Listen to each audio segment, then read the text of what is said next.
from the middle of nowhere. Don't distract me with my interests. I'm thinking. Okay, hello there, General Battlefield. Welcome to BattlefieldOne Podcast, the ultimate gaming podcast about Battlefield. I'm your sexy European host, Tom, also known as the Lanky Soldier, and today I'm being joined by Florida man himself, the guy that featured in a Hunt Showdown.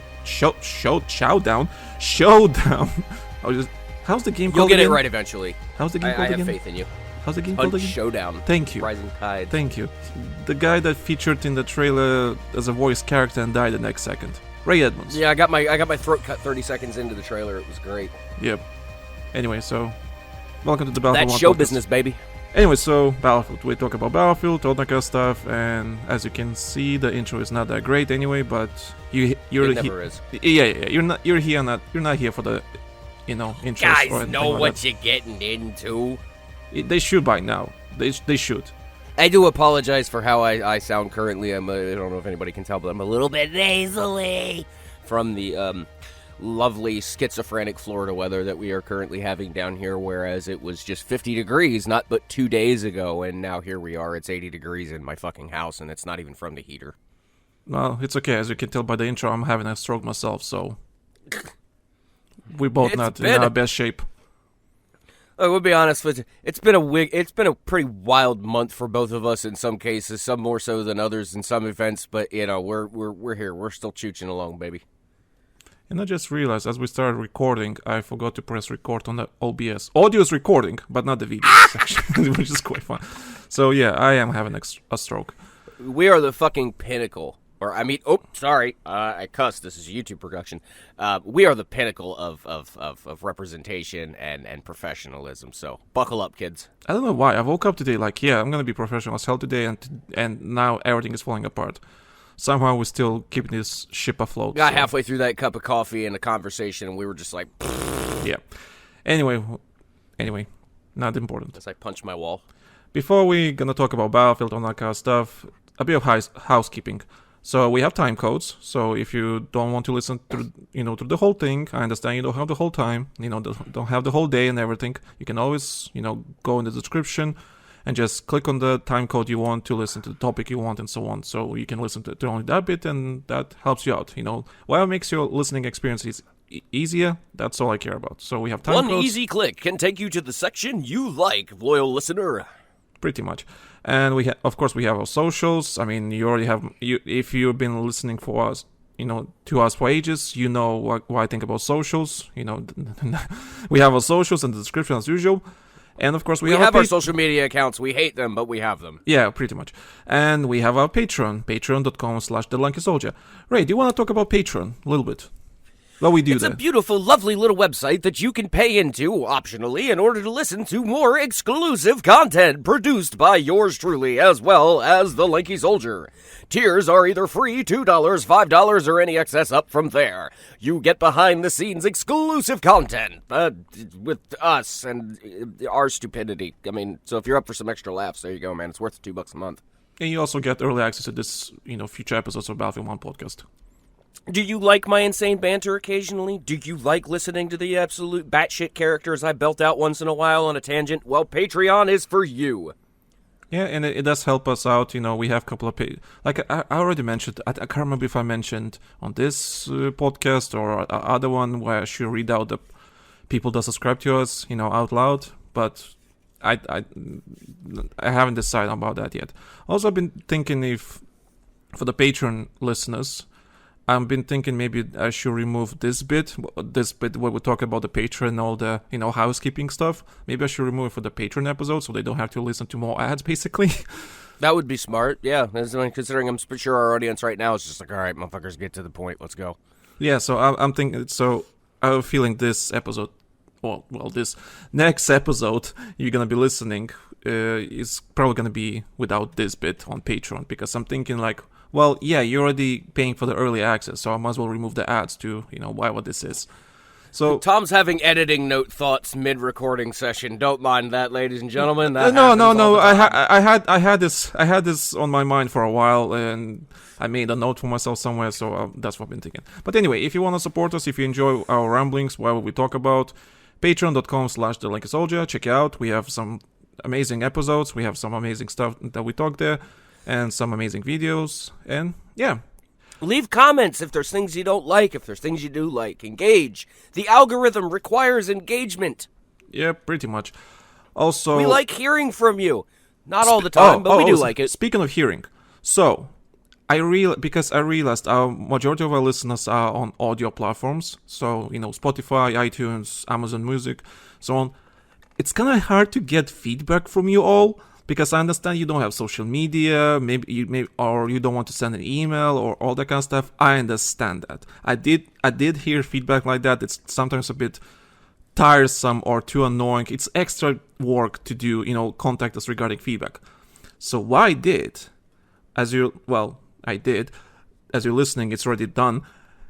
In the description of this episode and every other future episode, there's going to be a link to a Google document where you can just write your feedback and questions. So I realized we need less friction of people giving us feedback and sending us questions. You know what's hilarious about that idea? I literally had that exact same idea, like, right as you're belting that out. I'm like, oh, no kidding. My dude. Yeah, so my dude. I realized we need less friction regarding people contacting us about the feedback and all that kind of stuff. Because I understand people want to ask questions or tell us that we suck or something like that, which I fully understand that you want to tell us that. So with this episode and future episodes from now on, in the description on each episode, there will be a link to a Google Doc, and you won't need to do I think you will need a Google Doc, Google account. Yeah, I was gonna say, usually you just need a Google account, but who doesn't have that nowadays? And we're not going to keep, we're not going to hold your email address or any of that. No, we don't sell your data off to harvesters. We don't have we're not like that, man. Come on, yeah. Yeah, so it's so anonymous, whatever. I don't need your data, I don't need your names. Yeah, if you want to put your name so I know who's writing to me, that's fine. I mean, that's more power to you. Yeah. I'll leave that option on, but whatever. If you want to give us feedback and you don't want to send us an email or you don't have any socials, I understand that. So, all you have to do is go to the description. We can find a way to accommodate you. Yeah, so all you have to do is go to the description of this podcast, whether it be YouTube, Spotify, wherever you're listening to this. Just go to the description, click on that link, and give all the feedback you want or send us questions, everything that is on your mind. You don't have to do anything. It's just right there for you. It's already everything. And if you guys help us get enough traction, we'll eventually just set up a website specifically for everything, and everything will all be right there. You don't even have good stuff. Yeah, that too. So growing things. Yeah, so I just want to mention that. But for that to be possible, we need more of you, loyal listeners. All right, I'll knock off the 1960s radio. Yeah. Be normal for once. Be normal. I'm not capable of it, and long time people will know that. Yeah, true. So this is the guy who used to cuss out Electronic Arts as a freaking cartoon. Oh, don't worry, you can cuss them today. And as you was telling, growing listens and everything, we had a little bump happening in the last month with our last episode. So we got a lot of new followers on Spotify, and we almost crossed 1,000 views on YouTube for the last episode. Well, that's good stuff. Yeah, good stuff. Thank you guys.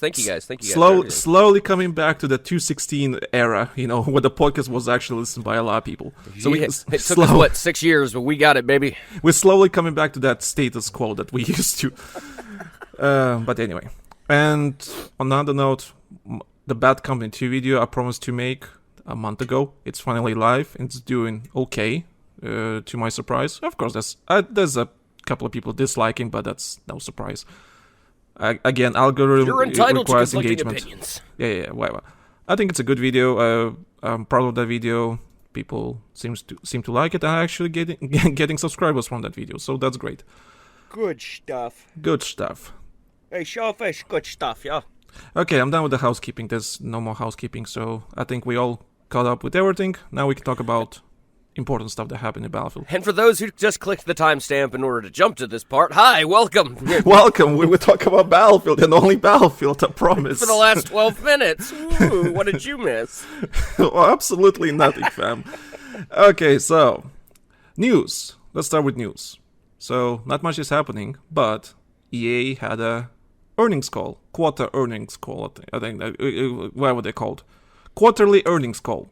Yep. And there was some stuff happening, Andrew Wilson was explaining to the shareholders what's happening with the company.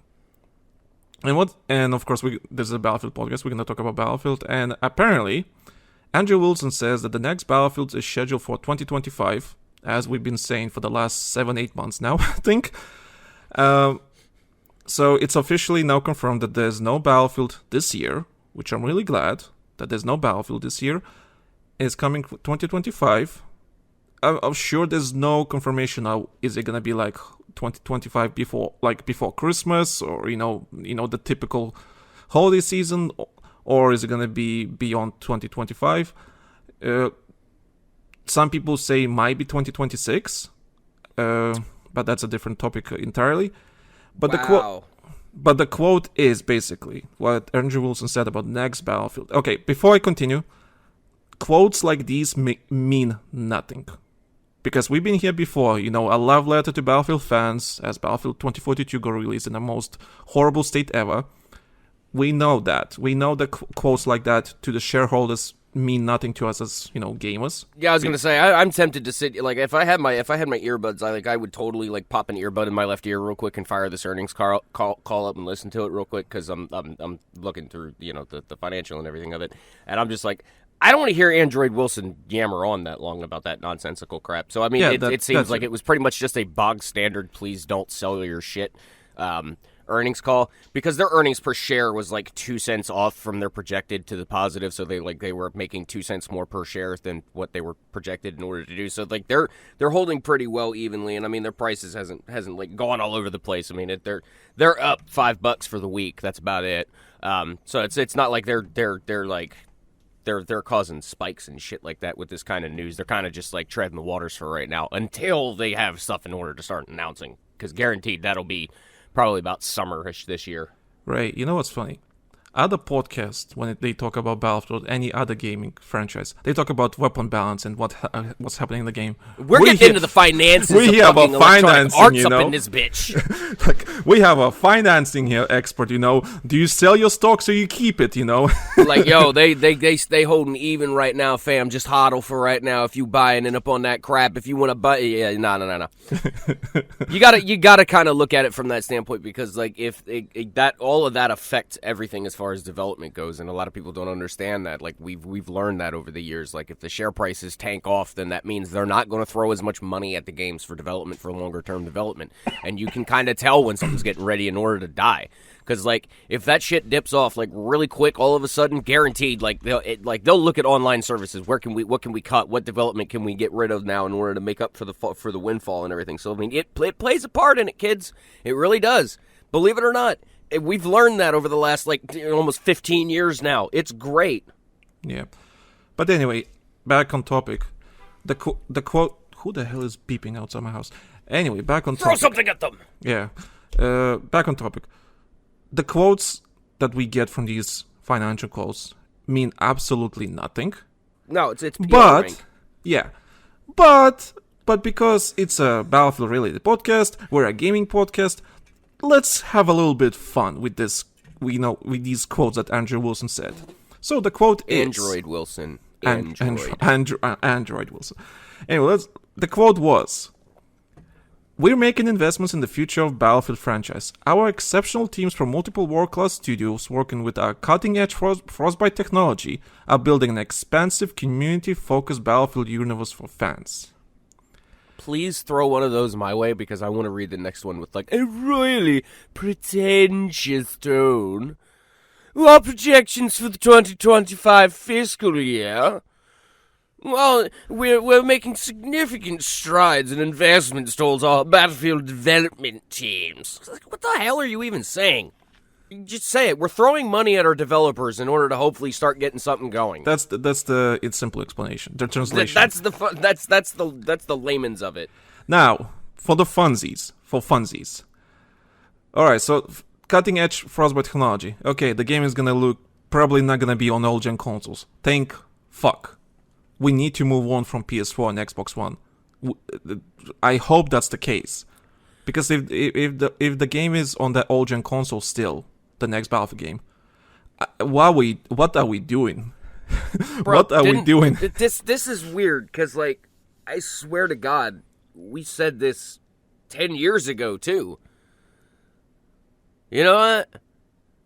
We're doing this is the exact same shit that they did with Battlefield 4. Like, they insisted on keeping it on old-gen consoles, and it held the fucking game back.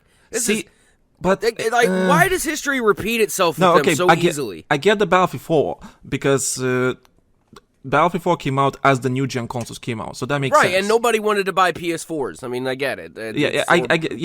Back then, it's not like no one wanted to buy PS4s. It was early. And then the times are different. I mean, I'm looking at it like I think that most of the market just doesn't. I mean, there's a combination of I don't think the market wants the next gen consoles that much, and I don't think they can afford them that much. Because you're like the price points on them, they keep going up every generation, and that's part of the reason why I don't want anything to do with a console anymore. But there's also we move into the new age of gaming when it comes to like live streaming and all that kind of stuff. But still, you need a console to play those games, regardless streaming or not. So I hope this means that they're not gonna release the next Battlefield game on all gen consoles. I hope, and it's gonna be PS5, Xbox, what's it called, Series X, and PC. Hopefully, fingers crossed. I'm just calling it Xbox. I don't even care what it's. Well, it's PlayStation and Xbox. That's just the end of it. I don't give a shit what generation number it is anymore. I'm tired of trying to track it. Well, for example, did you hear about the Xbox news that's happening recently? All the exclusives were coming to PlayStation, and from what it seems, Xbox is trying to focus on less on hardware and more on services. So your Xbox Game Passes and stuff. So that's interesting.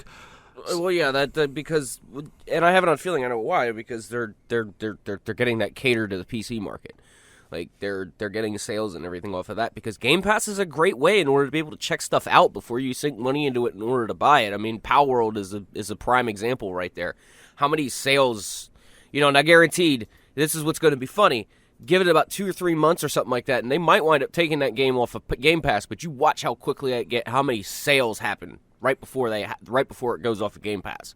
Yeah. Look at how many people played that game on Game Pass for what one would argue is pennies on the dollar in order to demo it, and then went and bought it on Steam. I did. Yeah.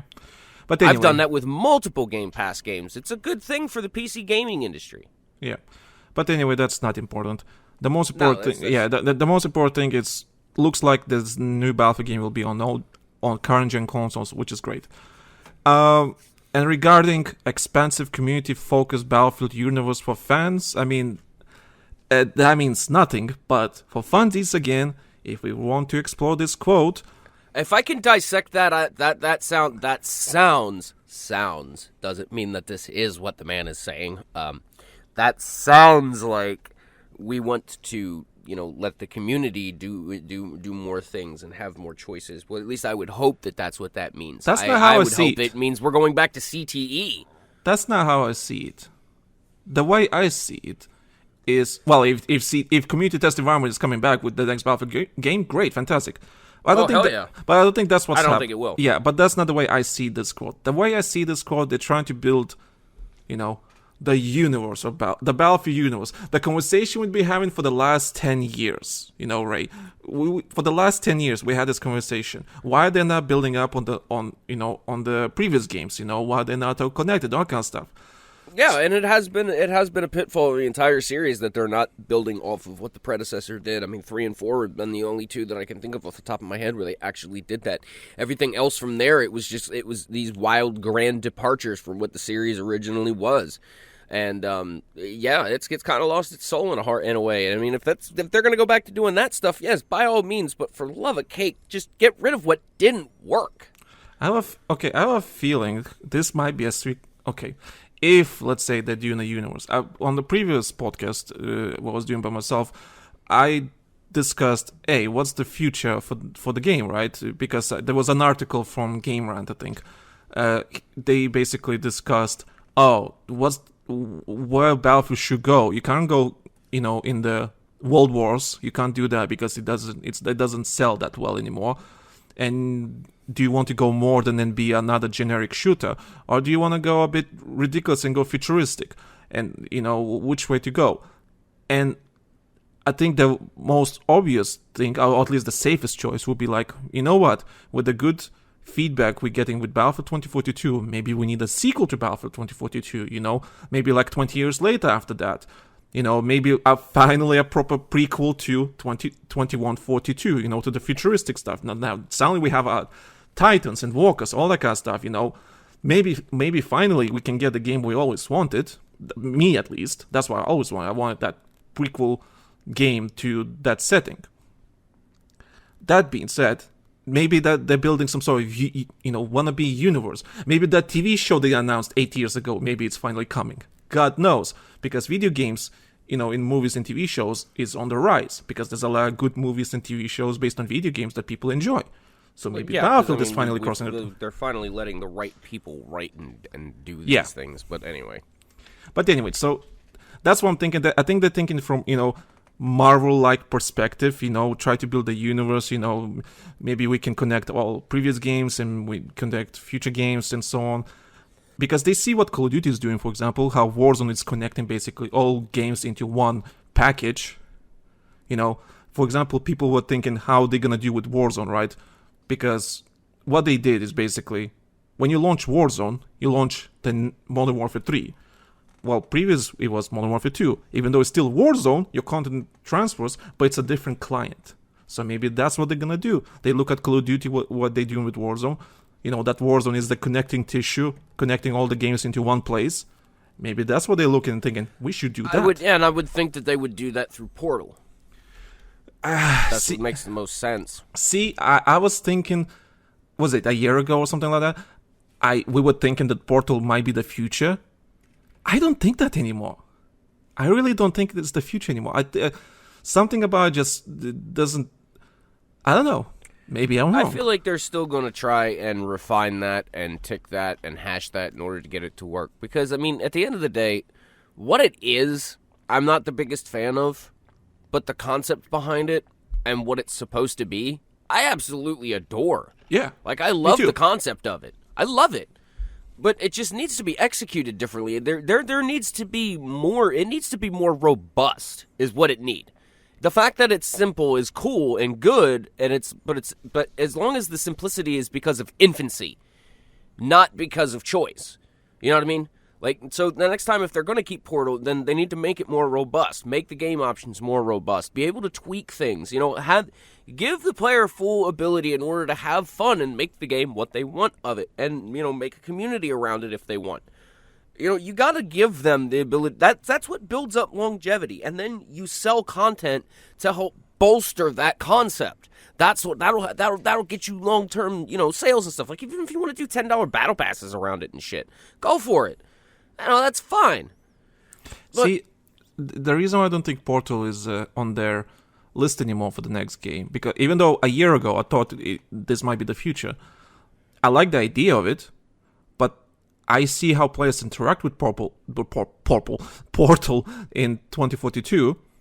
I start to question it. Maybe it's not the future, honestly, because the way people interact, people don't really play Portal servers. Now, people might say, "Oh, it's lack of content, all that kind of stuff." But is it though? I don't know. You have all the tools to make basically anything you want. It's also because people used it in order to abuse and freaking spam up XP. We know what that is. Yeah, from day one there was a problem, and I don't know how developers never. But that's a problem they should have seen. I'm gonna be honest with you. That should have been an easily foreseeable problem. That's a different topic. Yeah, I fully agree they should have seen. But if you're gonna sit there and tell me that that anybody, and I'll say this real quick, if anybody's gonna sit there and tell me for 1 second that somebody who didn't come up with that idea didn't think that it wouldn't be exploited or abused in order to try and rapidly gain up XP in some way, and didn't try and figure out a way to counterbalance that before they implemented everything, then man, what are you even doing there? Yep. Seriously. That's 101 shit. Anyway, yeah, not the point. But yeah, the way people interact with Portal again. Why I say Portal? Portal. The way people interact with Portal these days is it's non-existent, because people don't really want to go there because it doesn't track their battle pass levels, or maybe there's some weird setting on the server that people don't want to do. The only reason people go to Portal is if there's something specific, like, get that Easter egg banner card, with the plushies. Maybe you're looking for something specific on maps, or I need to farm something, or you need to farm something, or whatever. They don't really tell, because at the end of the day, people try to finish their battle passes and all that kind of stuff, and sure, people play for fun, but I have to admit that that era of gaming is kind of gone. People play for something. They need to play for something. They need, that carrot at the end they're chasing. And these days, it's usually battle pass. That's a product of the industry treating a game like a job, and now everybody feels like they have to have a purpose in order to play the game instead of to just fucking enjoy it. So that's a whole nother topic in of itself too. Yeah. Actually, it should be maybe for the next podcast. We can talk literally just about Portal entirely. We should actually. Sure, it won't be purple. Yeah, no purple. Also, there was a quote. I don't like the guy, I'll admit. He sounds like a douchebag to me. From what I've seen, he is a douchebag. He's an idiot, whatever. But Tom Henderson, he's a leaker, but over the last 2-3 years, he kind of became more professional. He started his own website, a gaming journalistic website, and he got some credit. I'll give him credit to him. He kind of changed, he grew up as a person, so I'll give him that. And even though I don't like the guy, he gets his info majority of the times right. Majority of the times. So I know I talked to a friend about him, and yeah, we both agree he's a moron. But he has some legit information that it happens to be true once in a while. Now, what he says is, again, take it with a grain of salt, with a big fat grain of salt, but that's what he said. It was pretty much said that the EA financial call, but from what I know, they are aiming tentatively for October-November 2025 release. There's a strong focus internally on learning from mistakes though, so personally I wouldn't rule out a 2026 release. 2025 also already looked like a stacked year in terms of massive AAA games, especially late in the year, with GTA 6 for example. So, yeah, I have to agree with him, and I hope there's actually a feeling at DICE to learn from previous mistakes, and judging from 2042, they are learning. So I'll give... Sure, this is not a leak, this is just an opinion, whatever this may be, but I want to believe that they are actually learning from their mistakes. They learned their lessons from Battlefield 2042, how the game released. They finally admitting in their opens and socials and everywhere, or the official Battlefield podcast saying, yeah, Battlefield 2042 launch was a disaster basically. We learned a lot, we're improving it, and they've been improving it. And I hope there's a sense of, we need to get this next game right. Because otherwise, right. Yeah. But let's not mince words here, and let's not beat around the bush on this either. Like, how many other times have they said this shit over the years, too? Yeah, that too. We've heard this song and dance before. I'll say what I've always said. I want to see it. I'm tired of hearing it. I've been hearing it for 10 years now. I want to see it finally happen for once. Battlefield 1 didn't sell as well as they said. What did they say afterwards? Well, we'll learn from our mistakes and we'll make it better. And they improved BF1. I'm not going to argue against that, but not what it should have been, not what its potential could have been. And every single other main title game that they have done since then. I'll even say they did it back as far as Battlefield 3 days. I mean, let's be real. They haven't really learned. The problem is the people that are there, they're usually not there when it comes to the next game iteration. Because of how this industry works. How often people are shuffled in and out of development teams. You ain't got no time in order to create any kind of continuity anymore. People grown on and yell on about the golden age of gaming, but there's a main reason behind that, because the teams that built these great games, they stuck together and they were actually able to improve. Doom 1 and Doom 2, awesome example of that. It's not that it's impossible, it's just the industry is just somehow stupidly incapable of doing these things, for shooting itself in its own goddamn foot. And then they want to bitch and moan about it. I'm tired of hearing it. Like, get a development team together, get a good development team together, and keep a hold of them for a fucking decade for once. I mean, they kept the old team before Battlefield 5 for a quite long time. Yeah, yeah. But so that team that went way back. But it's the same team that made Battlefield 5, you know. I mean, sure, there's a lot of people coming back to Battlefield 5 and saying, well, it wasn't that bad. Sure. Because we have something else to compare it to. yeah.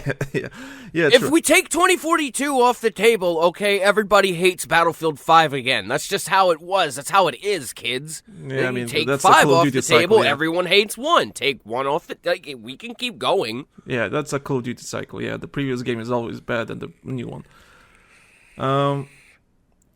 Here's the thing. I don't know. I want to believe... Yeah, you're right. We've been hearing... I want to believe it, but we've heard it before. Yeah, we heard it before. You're right. You're actually right. We heard it before, and there's still a lot, you know, what was it called? Negative feelings about 2042, because it burned a lot of bridges. Why. It burned a lot of bridges, and it's like I don't want to say, oh, the next game is really important, it's gonna break the franchise or not. Because quotes like that, even from me, I did quotes like that before Battlefield 5 came out, you know. Well, no, not even Battlefield 5. After Battlefield 5, I said the next game it should be a fucking hit, otherwise this franchise is in trouble. Now they brought it back. See, we're guilty of it too. Yeah, I'm guilty of saying stuff like that. I will not say it for the next game. I will not repeat the same quote. I can't say it. No, because in reality, here's the thing: as long as the franchise keeps selling, it's not gonna go anywhere. Yeah, pretty much. That's brass tacks at the end of the day. No matter how much we say we hate the fucking games when they come out, if it's still selling, EA's gonna keep making them. The only way that cycle stops is when we stop buying it. But that's with anything in gaming. You know, if you're tired of the battle passes, stop buying them. Start encouraging your communities to stop doing that shit. Their behavior is set based on what we buy. And that's how it's always been.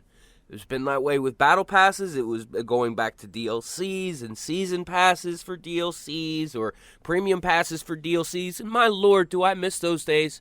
I miss those days so much now. When you could pay, you know, $60 for a game, get a full game, and then $20 every so many months, you get a couple of maps and some content. Nowadays, you got to pay $10 a month for half of that. Okay, I'm not gonna start a conversation about that because it's. I'll put my cane down, but for real. I listed that topic for the next podcast because I do want to have. I know I had this topic for the last couple of months listed in the potential topics. No, because it's a really interesting topic because I see a lot of comments from the Battlefield community. I miss premium days, and I'm like, you don't remember all the bits. You don't remember the bullshit parts from it. You just and we said it too back then. Like, y'all are gonna miss this shit. Y'all bitch about it now, but just wait. And here we are. For anyone that's listening right now, and people want to understand who's on which side. So Ray's pro premium right now. I'm against premium, and that's why I want to have that conversation for the next podcast for whatever episode is coming. I just want to have the conversation because there's a lot of things to discuss, you know, positives and negatives. And I see a lot of Battlefield community members, you know, I see Reddit or Twitter, wherever. There's always heated conversations about that. And I'm like, I got so many things to say. It's insane. And it can be a really amazing debate or conversation about that. The worst part about it is this isn't even going to be the first time that we've done this either, kids. We've done this before as well. But the other thing is that some things have changed. In my opinion, this may have slightly changed over the years. So, yeah, a lot of things changed. You know, we've gotten older, old chaps. It happens. Different perspectives. Yeah. But yeah, that's gotta be for the next episode or whatever. Alright, so I want to talk about this. So in Purple,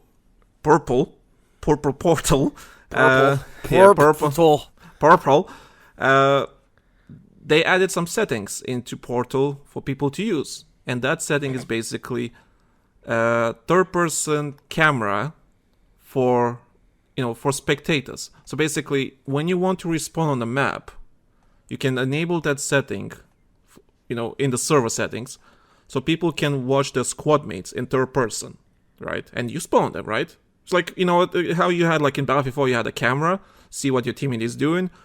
Yeah. That's good stuff. Yeah, Battlefield 1, I think, had like also kind of has similar thing, I think, like this. But anyway, there's a third-person camera available in the settings you can use, and it's basically just to see what your teammates are doing, squad mates are doing in that moment. It's basically and you can like pivot the camera around. Pivot the camera around them in order to see what's going on, and I don't think you can pivot the camera. I think it's just a third-person camera. You're fixated on their view. Yeah, just behind their backs. I mean, even still, that's not too bad. Yeah. So basically, just a setting. So a lot of people say, "Oh, that's actually pretty cool. Keep it in, add that setting into the main vanilla game, right? So because it's a really good, awesome setting." Yeah, it's a quality of life thing. Yeah. Now, of course, you have to think logistically. Well, that means you can lose your minimap, perspective, right? Not the minimap, the whole map perspective. How you spawn on flags and so on. Because I can't remember, was it Battlefield 5 had a similar system? Or was it Star Wars Battlefront, where you could check from there behind, but you could never see what's happening on a flag, but there was like a little tiny option at the bottom where you can spawn the flags. I can't remember how was it, but it was something like that. I think it was Battlefront. Maybe it was Battlefront. I don't know. I haven't played that game in a hot minute. I don't remember. Yeah, I think it was Battlefront. And basically, I know we had this conversation on the live gaming gathering podcast, the public episode. We talked about third-person, mode for Battlefield. And I basically want, I know certain people at DICE are trying to push for a mode, for a third-person mode in Battlefield. But will that ever happen? God knows. No one knows.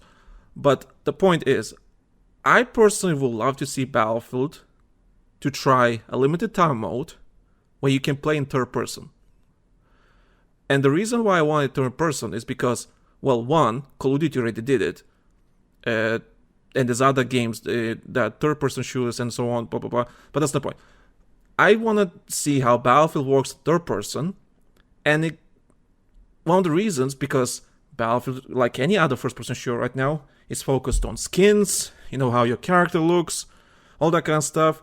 And third person mode would basically showcase your Battle Pass skins or your purchases, whatever. You can actually see your character, see what you bought in the first place. When you're playing some first person shooter, your character skins really mean nothing to you personally because you can't really see it. But in third person, you can see it. Wait. Hold up. You can too see them. You can see them when they're applied. You can see them when kill cam footage is displayed. And other players can see them. Because that was the original point of skins and cosmetics in the first place. It wasn't just for your own. It was so everybody else could see. Having the best dog tag back in the day, or when you get shot by that's what that used to be, is that I want that. Yeah. I mean, I get it. I get this perspective of it, but at the same time, it's like you really, like, the reasoning behind it, it's kind of silly to me. Because it's like, really? You want to change a first-person shooter to a third-person shooter because you want to be able to see your own cosmetics. Well, it's not like when I lay it out like that, it sounds so inherently silly. See, but I always want to try Battlefield in third person, and not because of the skins and everything. I would love to, try Battlefield 4 in third person because it's a different type of dynamic. It's something different when you see your character in motion other than first person. Now, you're right. It's absolutely right. It changes the game from a first person shooter to a third person cover shooter. It's like you're not just, this is the thing, like, you're not just changing a camera angle. You're changing the entire dynamics of a game. And that game might not even necessarily be designed for third-person camera as well. You've got to design a game around that. If you don't disable wall clipping in a certain way, the camera... oh, boy. get yourself caught in a corner there, and you can't see a damn thing and get shot to death because the camera doesn't know what to do, because all the developers did was just change where the camera was, but didn't change how the game was designed around it. Games in third person that work well in third person are designed around third person. Games that allow you to switch to and fro from the start, they are built around that concept. Taking a first-person shooter and simply just throwing a third-person camera angle on it without actually fine-tuning it or fine-tuning the gameplay around it, it's not as great as everyone likes to think it is. Well, I personally...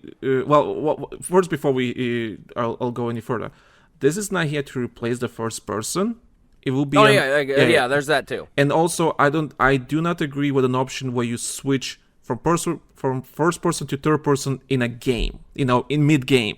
Yeah, like what you can do with Battlefront. Yeah, how you can do with Battlefront. But I stress what I said earlier. Battlefront was designed around that. There's not as many hall-ass tight corridors and shit that you're stuck in or you stay in, and when you do, the camera is allowed to do certain things to enable those corridors to still be able to see what you're doing and be able to play. Anyway. Yeah, Yeah, so I fully disagree about, switching between first person, third person, mid game. But I would love to explore, an LTM, a limited time mode where you just play in third person and see how the game works. Just for the morbid curiosity, I'm not expecting the next game to have third person mode forever. I'm not expecting that.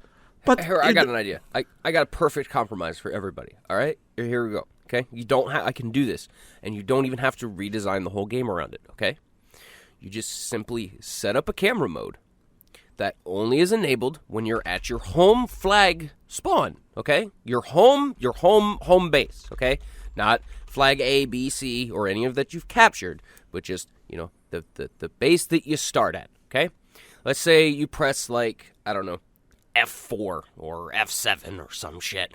And then you have this camera mode that starts up and enables you, and it goes into an external third-person camera angle, and you can just swing that bad boy around and look at that camera model, look at that character model and those customization options and zoom in on them and all that shit, all you want.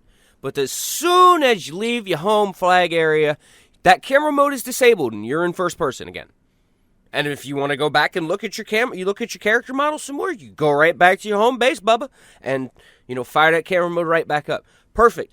Because if that's really all that the third person is wanted to be there for by the community, then fine. There's your solution. It's funny. There were leaks from... But that almost kind of sounds like there should be a spectator mode or some shit. Well, yeah. But... There was funny, right? There's actually already leaks coming about next Call of Duty game, and there's great how it always comes back to spectator mode. And there's a leak about the next Call of Duty game, and because Call of Duty already has third person, even though it's not that prominent, because you can only play in third person anymore because they don't have that playlist anymore. But apparently the next game will have a perk. You know how Call of Duty has perks, right? Faster reload, all that kind of stuff, blah blah blah. Yeah. So the next game apparently will have a perk that you can switch your camera to third person. That's a really interesting perk. Yeah, because of the higher situational awareness factor that you get out of being in third person compared to everybody else being forced in first person. Think about all of the shit you can see in first person and how much you have to move around your perspective and look around in order to see all of the shit you can see in the blink of an eye in third person. Think of the field of view that you could have. That's the main reason why I say first-person shooter games should stay first-person shooter games. First-person, third-person games should be designed around that, and third-person should be designed around their own. Like this concept of taking a first-person shooter game and allowing the player to have that amount of a field of view difference, it's absurd. It doesn't really matter when your whole server has that view. It doesn't. If everyone has that same advantage or has the option to have that same advantage, it doesn't matter. And that's why I don't complain about why Battlefront 2 does it, or Battlefront does it, or any other game that does it. Yeah, I have no complaints around it because the game's designed around it. Battlefield was never designed for that. if it's a LTM, a limited time mode, a separate playlist from your normal playlist, and everyone has in third person, I think it's fine, honestly. Yeah, I'm perfectly fine with it. I literally see no problem, and I think they should do it. Because why not? Granted, the maps are you're right. The maps are not designed for third person. They're all designed for first person, and that makes a completely different gameplay loop. But just because of morbid curiosity, I love to see how the maps. You want to see how punishing it's going to be on the receiving end of it. I know what punishing you're or rewarding depends on the map, I guess. Or I want to see how it is in order to shit on everyone else. Yeah.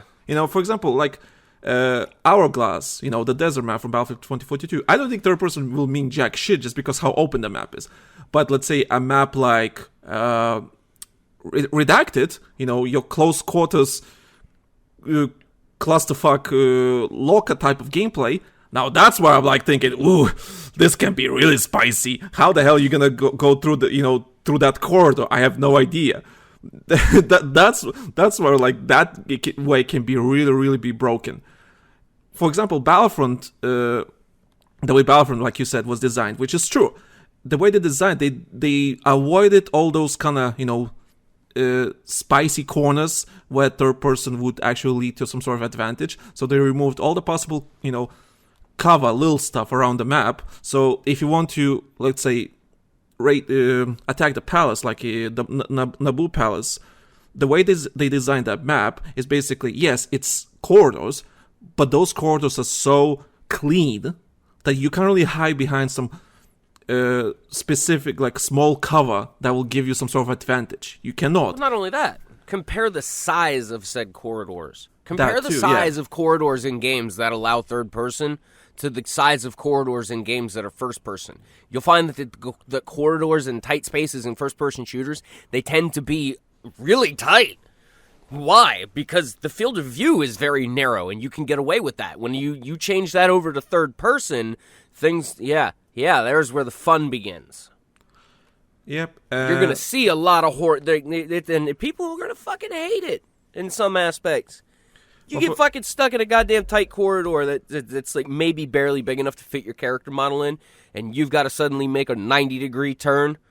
That camera's going to want to either throw itself through the wall, and you can't see shit, or it's going to shove itself up against the wall, and all you're going to be able to see is everything from a top-down perspective, and it's going to piss you off. Yeah, and on maps like Redacted, with your local type of gameplay, that's going to be a big problem. Yep.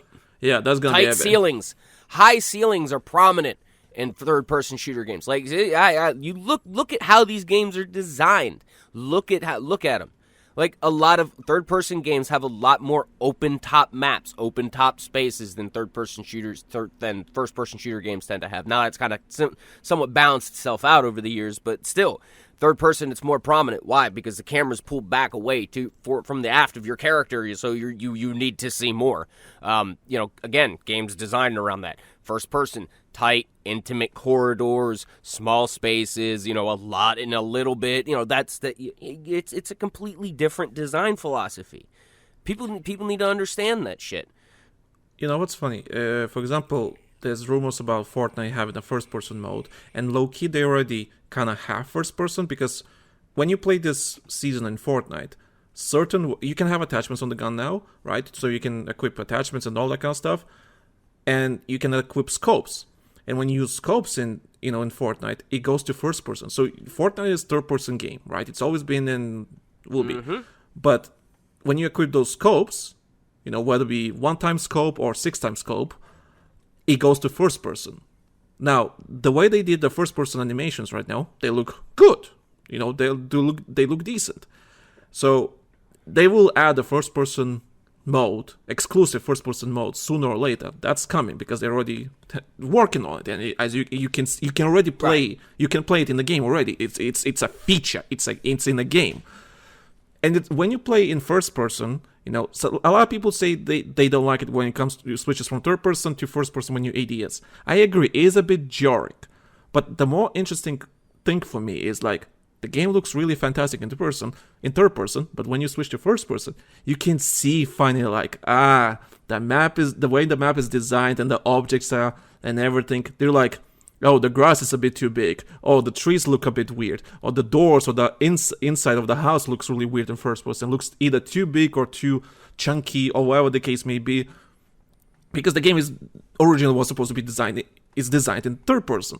And when you switch to first person, it looks really, really weird. So when we talk about Battlefield trying to have a third person mode, and we don't know how, it's gonna work, with all the extra, cheesy spots, the camera angles, how your camera works in like tight spaces. And here, you're basically making your in Fortnite, you're basically making your camera smaller, but because you're making your camera smaller, everything else looks really big. The table looks too big, the door is too big, or the grass itself is like, did anyone cut this grass from years? Because it just, stuff like that is so interesting to me, and I'm really curious how they're gonna approach that. Are they gonna design a brand new map just for first person, or they're gonna do some other way? And I'm really curious if Battlefield is actually gonna do a third person LTM. I wonder I'm thinking what kind of maps they're gonna pick. I'm pretty sure of course, it's gonna have to be something that's gonna have to fall into the realm of what works in a third person, like everything like I'd stated earlier. Something that doesn't have tight spaces, something that doesn't have low ceilings and things like that. Things where the camera is not going to work against the player. If anybody remembers games that are really old, like old original third-person games, like when 3D gaming first started coming out, and we didn't quite understand how a third-person camera worked because a first-person camera was the easiest thing to get away with back in the day. You understand where I'm coming from when games didn't know how to design around it or don't design around that camera. So they'll have to find a map, and then they'll have to do camera tweaks in order to make that map workable. So I would think something like, let's look back at the community map project that was for Battlefield 4. A map like that would be perfect in order to allow a third person in, because there's very few tight spaces. It's just a handful of buildings, and that's it. That would work perfectly. For people that don't know, it's a jungly map. It was a very jungle heavy map. And one of the other comments I was going to make is the reason why it works so well, first person does in Fortnite, is because it's also, on the flip side, inherently easier in order to take a third-person game and have some aspects of first-person. It really is. But, on the flip side, when you just do that, I'm sure some people have kind of, back of their mind noticed this. Wow, ceilings in these houses are a little tall, and roofs are really tall, and, everything's kind of taller when I look through first-person. Taller, bigger, whatever the case may be, Yeah. Yeah, it's blatantly noticeable. I mean, it's even noticeable in Battlefront, but they've figured out a way in order to balance everything so it's not so blatantly obvious. Like, if you compare certain corridors and certain rooms from the game to the movie, you'll notice that the movies, while being able to stuff more than the same amount of people into a space, the video games had to do it with almost 3 times as much space. So take some time in order to understand that. I mean, that's part of the reason why. Third-person camera, baby.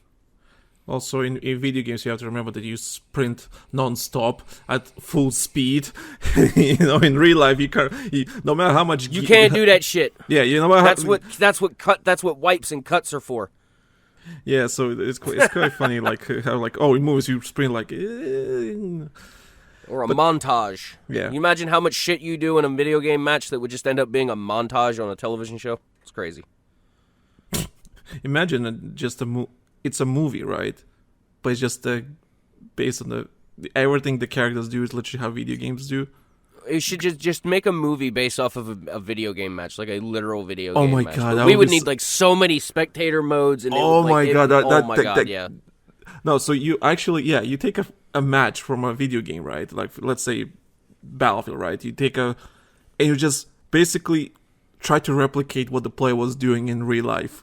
Oh boy, that would be quite entertaining. See, these are things we could be doing if we had a goddamn spectator mode. Dice, Ripple Effect, whatever the fuck your name is now. Please do the thing. Well, you don't need a spectator match for that, technically. Shh, it would just make it that much easier. Just don't concede with me on that argument. Damn it, fight with me. Sure. Hey, I want spectator mode. Hashtag it. Spread the word. We need spectator mode. I want spectator mode just because I want to make another trailer. Yeah, there's so many creative reasons why I miss spectator mode. I miss the days of the filming troops and shit. Bring those back. EA, you killed them. Why did you kill them? Why did you do that? Why? Because you. I mean, let's level here. Is it because you guys couldn't do that shit? Is that it? Is it some form of weird fucking jealousy? Like, why? Why would you do that? Why would you just coffin nail a whole entire segment of your creative community? It's horrible. Bring it back. I think the reason why it was not in Battlefield 2042 just because the game itself was a mess. But that's a different story. Why? I mean, if they're good, here's the thing. Like, if in some way it's because they're afraid the community's going to lampoon them to death. As somebody who used to do that themselves to EA, so what? Get over it. If you're going to be this big, you know, if you're going to be dumb, you better be tough. Here's the thing regarding the spectator mode. Okay, if we don't get for the 2042, fine. But for the next game, I don't think the next game will have 128 players. I really don't think so. So I think you can have a spectator mode. Actually, speaking of, maybe that's why they can't have spectator mode. If that's part of the reason, I could understand that, but they need to communicate that. Like, they need to tell us, like we deserve to know why, why this isn't a thing now.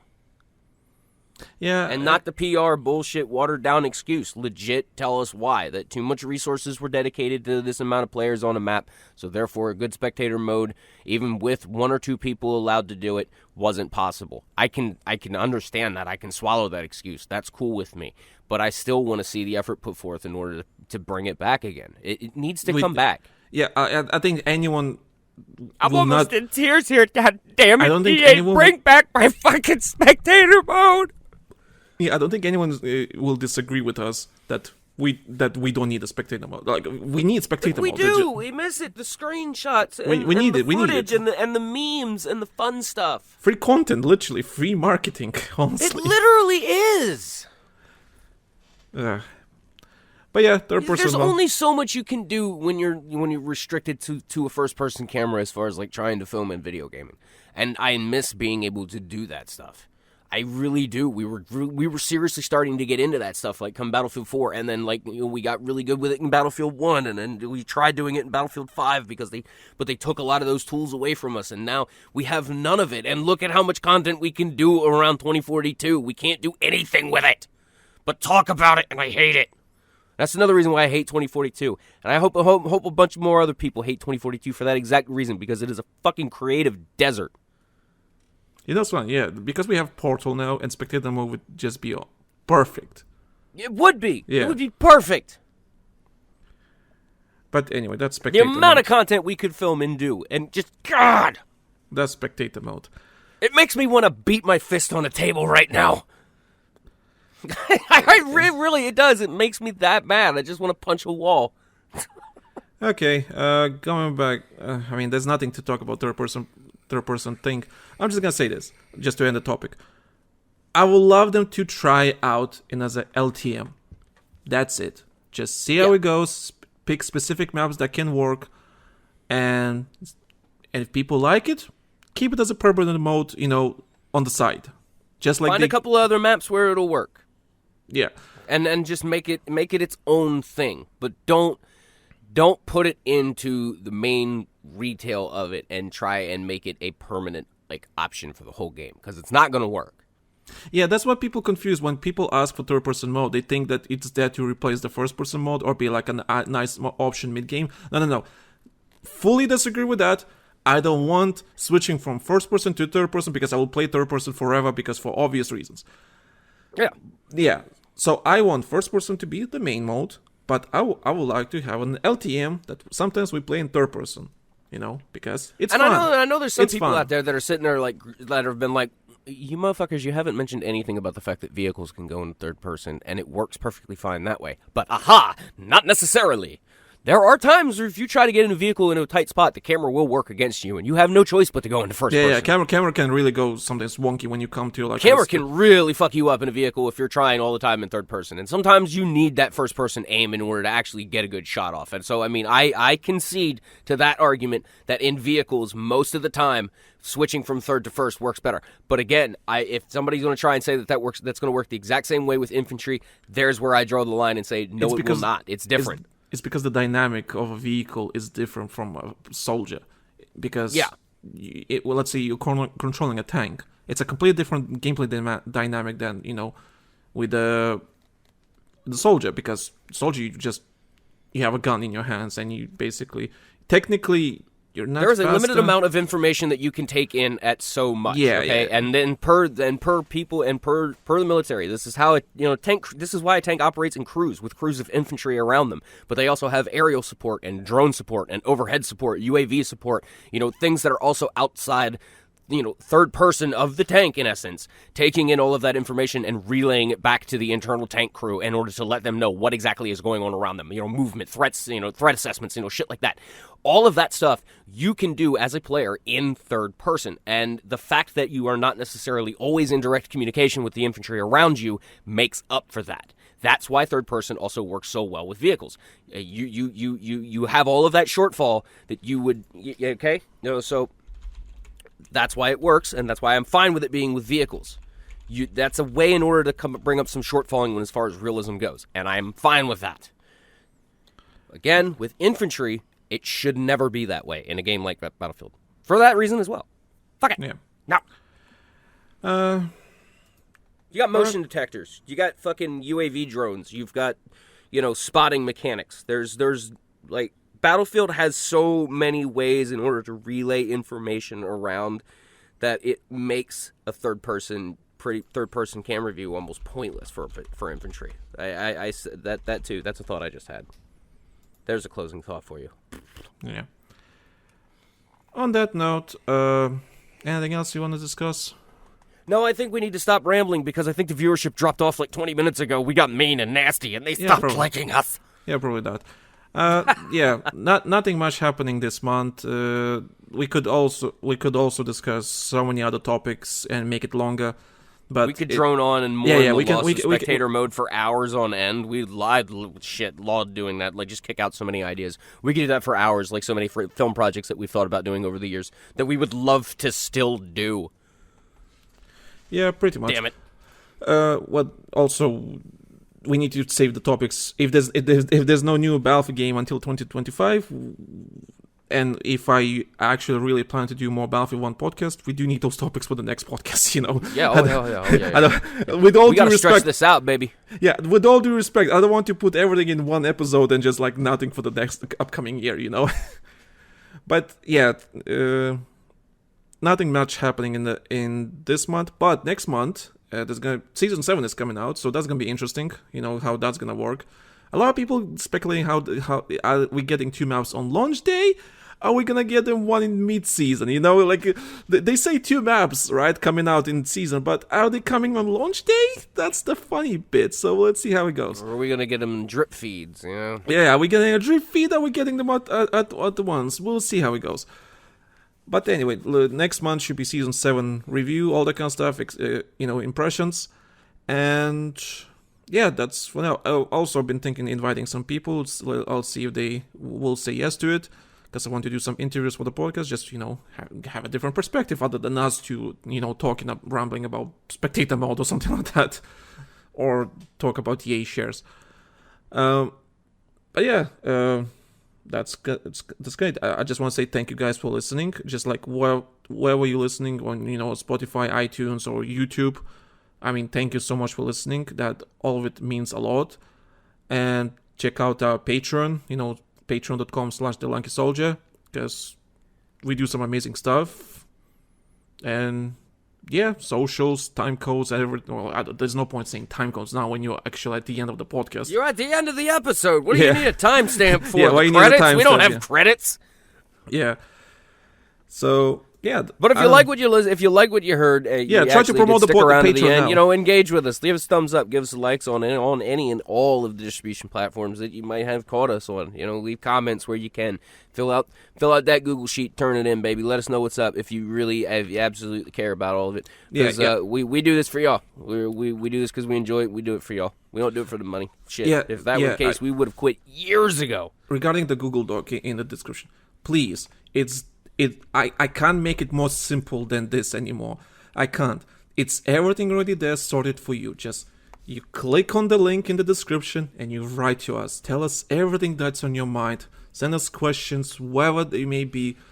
interact with us. I can't make it easy anymore. Like I mean, we could. There's only one other way we could make it easier, and we just put everything on one website and built the. But that again, no, that costs money as well. But that means you have to click on the website. True. It's an extra click. It's an extra. Speaking, for example, as we end, I just want to complain about something about Spotify, for example. So a couple of months ago, Spotify had a simple system, right? I listen a lot of podcasts on Spotify, right? So I opened Spotify, and I just needed to click one button to see what's new, right? Then what's new section, and that what's new section is basically showcases who posted something. All the podcasts were posted. The new episodes is basically a list, right? I open Spotify, the app, I click what's new, and it gives me the list. What Spotify did a couple of months ago, they basically changed the layout, how it looks. So right now I open Spotify, I have to click on my profile picture and press what's new. So that's an extra click to see what I used to click, I complained this to my girlfriend about this. I complained to people about this. It's petty shit to complain about. It's petty as fuck.